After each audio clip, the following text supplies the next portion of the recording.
Hello friends, इस video में मैं बात करूंगा फंडामेंटल राइट्स की, जिसको जिसको हम मौलिक अधिकार भी बोलते हैं। मौलिक अधिकार या मूल अधिकार, ठीक है, जो बेसिक राइट्स होते हैं हमारे फंडामेंटल राइट्स। तो फंडामेंटल राइट्स क्या होते हैं, इस शॉर्ट वीडियो में आपको बहुत ही ईजिली वे में आपको समझाऊंगा। तो fundamental rights, why we call fundamental fundamental it means जो हमारे बेसिक राइट्स होते हैं, without these rights we can't survive. ठीक है, इन अधिकारों के बिना हम जीवित नहीं रह सकते। हम हमारे बेसिक अधिकार होते हैं मूल अधिकार, इसलिए इनको मूल बोला जाता है। मूल मतलब जो बेसिक अधिकार, जिनको अगर हम बात करें, फंडामेंटल राइट्स जो होते हैं वो बहुत ही विशेष होते हैं हमारे लिए। ठीक है, बहुत ही इम्पोर्टेंस रखते हैं। That's why funda it called fundaments basic which is important for us, most important for us, जो हमारे लिए बहुत ही ज़्यादा महत्वपूर्ण है। तो मौलिक अधिकार मतलब जो विशेष होते हैं, जो खास होते हैं। अब ये विशेष क्यों होते हैं, why they are important, why they are different from other rights. वैसे राइट्स तो डेमोक्रेसी में बहुत सारे होते हैं, लेकिन इन्हें ही हम विशेष या स्पेशल राइट्स क्यों कहते हैं। देखिए, fundamental rights are those right which are protected by the Indian constitution by self. ठीक है, तो मौलिक अधिकार वे अधिकार होते हैं जिनको भारतीय संविधान स्वयं रक्षा या सुरक्षा प्रदान करता है। इट मीन्स अगर इन अधिकारों को कोई आपसे छीनता है तो आप, कॉन्स्टिट्यूशन में ये प्रोविज़न है कि इनके लिए आप कोर्ट अप्रोच कर सकते हो, यानी सुप्रीम कोर्ट जा सकते हो, हाई कोर्ट जा सकते हो, लोअर कोर्ट जा सकते हो। ठीक है, तो हमारे यहाँ बेसिकली 6 फंडामेंटल राइट्स हैं। ओरिजिनली देर वो 7 फंडामेंटल राइट्स, बट शुरुआत में 7 मौलिक अधिकार थे हमारे, लेकिन 7वां जो मौलिक अधिकार, राइट टू प्रॉपर्टी, संपत्ति का अधिकार, उसको 44th अमेंडमेंट एक्ट के जरिए उसको ख़त्म कर दिया गया। ठीक है, अब हमारे पास प्रेजेंट में 6 फंडामेंटल राइट्स हैं।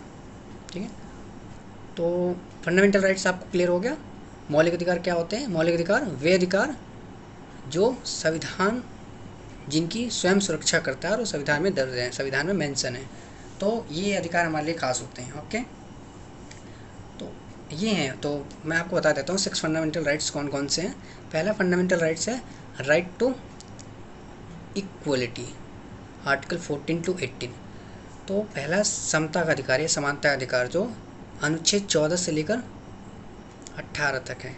दूसरा अधिकार जो है right to liberty, right to freedom भी बोल सकते हैं उसको, स्वतंत्रता का अधिकार, जो कि आर्टिकल जो है या अनुच्छेद जो है 19 से लेकर 23 तक है, आर्टिकल 19 to 23।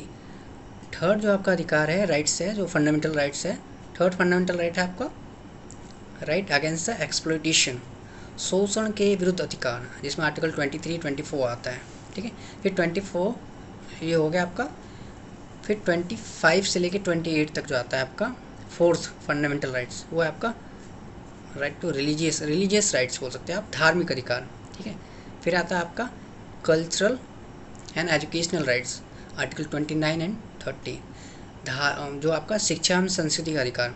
ठीक है, फिर इसके बाद आता है आपका लास्ट और आर्टिकल 32 में जो मेंशन है वो है आपका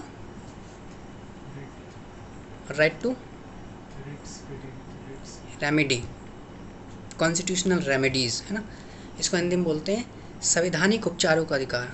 इसका अर्थ ये होता है कि जो आपके बाकी जो 5 अधिकार हैं, इन अधिकारों को अगर कोई भी आपसे छीनता है या इनको वॉयलेट करता है, तो इस केस में, इस संदर्भ में आप क्या कर सकते हैं, आप जो छठा अधिकार है, ठीक है, ये अधिकार देता है कि आप कोर्ट जा सकते हैं।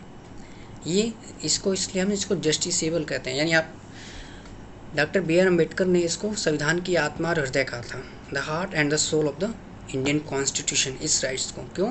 क्योंकि ये जो राइट है, article 32 right to constitutional remedies, ठीक है, संवैधानिक उपचारों का अधिकार, ये बाकी 5 जो अधिकार हैं उनको सुरक्षा प्रदान करता है। यही अधिकार जो है वो मौलिक अधिकार को विशेष बनाता है। तो इस प्रकार फंडामेंटल राइट्स हमारे लिए विशेष होते हैं। तो ये आर्टिकल 12 से लेकर 32 तक इंडियन कॉन्स्टिट्यूशन में मेंशन है। Okay, thank you so much.